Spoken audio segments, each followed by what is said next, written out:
Now that we hopefully have a conceptual understanding of what a surface integral like this could represent, I want to think about how we can actually construct a unit vector, a unit normal vector at any point on the surface. And to do that, I will assume that our surface can be parameterized by the position vector function r, and r is a function of two parameters. It's a function of u, and it is a function of v. You give me a u and a v, and that will essentially specify a point on this two-dimensional surface right over here. It could be bent, so it kind of exists in three-dimensional space, but a u and a v will specify a given point on this surface. Now, let's think about what the directions of r, the partial of r with respect to u looks like, and what the direction of the partial of r with respect to v looks like. So let's say that we're at some point uv. So for some uv, if you find the position vector, it takes us to that point on the surface right over there.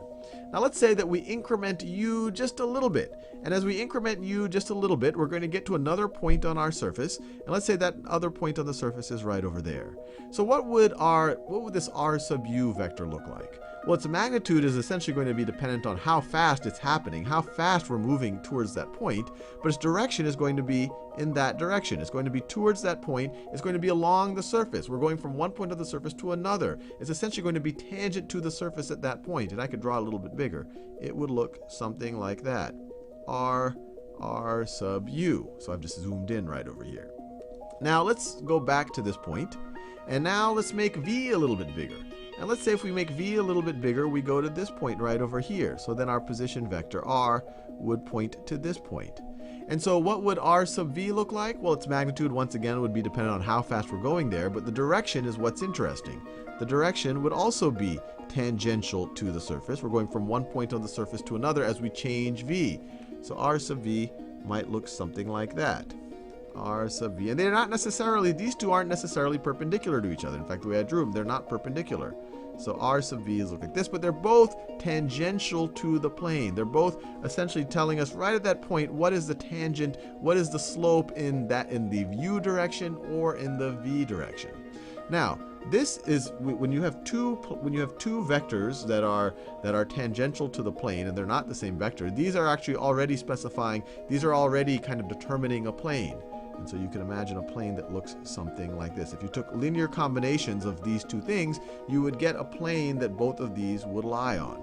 Now, we've done this before, but I'll revisit it. What happens when I take the cross product of r sub u and r sub v? What happens when I take the cross product? Well, first, this is going to give us another vector.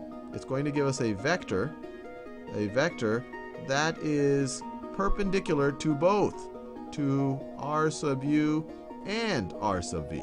Or another way to think about it is, this plane that when you take the cross product, this plane is essentially a tangential plane to the surface. And if something's going to be perpendicular to both of these characters, it's going to have to be normal to them, or it's definitely going to be perpendicular to both of them, but it's going to be normal to this plane, which is essentially going to be perpendicular to the surface itself. So this right over here is going to be a normal vector. This is, I'll write it, well, let me just write it this way. This is a normal vector. I'm not saying the unit normal, I'm not saying the normal vector, because you could have different normal vectors of different magnitudes. This is a normal vector when you take the cross product. And we can even think about what direction it's pointing in. And so when you have something cross something else, the easiest way I remember how to do it is you point your you point your right thumb in the direction of the first vector. So in this case, r sub u. So let me see if I can draw this. I'm literally looking at my hand and trying to draw it. So you put your right thumb, so this is a right hand rule essentially, in the direction of the first vector. And then you put your index finger in the direction of the second vector, right over here. So this is the second vector, so that's the direction of my index finger. So my index finger is going to look something like that. And then you bend your middle finger inward, and that'll tell you the direction of the cross product. So if I bend my middle finger inward, it will look something like this. And of course my other two fingers are just going to be folded in like that, and they're not really relevant. Put my other two fingers in my hand, looks like that. And so that tells us the direction. The direction is going to be like that. It's going to be upward facing. That's important because you're two normal vectors. There's two directions of normalcy, I guess you could say. One is going out like that, outwards, or I guess in the upward direction. One would be going downwards, or going, I guess you could say, into the surface.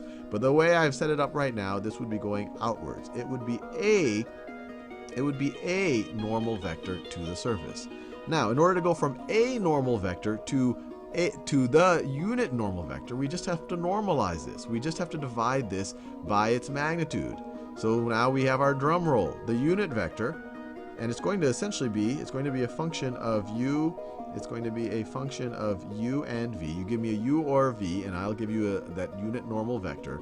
It is going to be equal to the partial of r with respect to u, crossed with the partial of r with respect to v.